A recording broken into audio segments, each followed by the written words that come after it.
அப்போது நற்பாதையில் செலவு செய்கிறது, நல்ல விஷயங்களில் செலவு செய்கிறது. அப்போ ஒரு மஸ்ஜிதில் போய் பயன் செஞ்சேன்.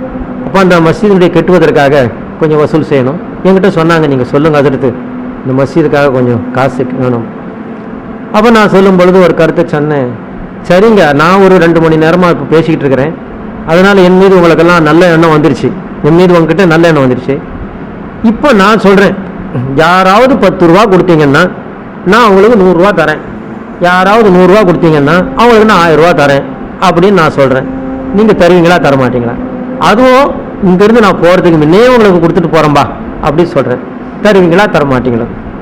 தருவீங்க.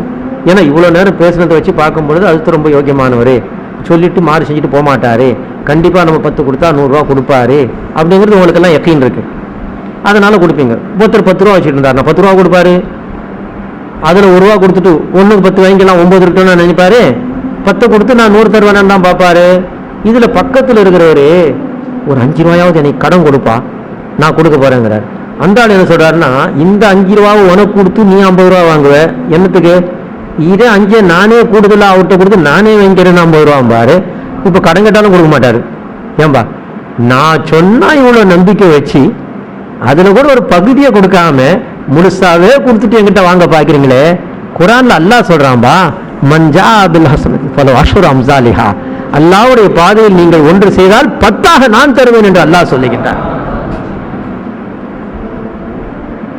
பின் அதுக்கு பிறகு என்ன அல்லாஹ்வுடைய பாதையில் கொடுக்கறதுக்கு நமக்கு தர? அவனே சொல்றானே.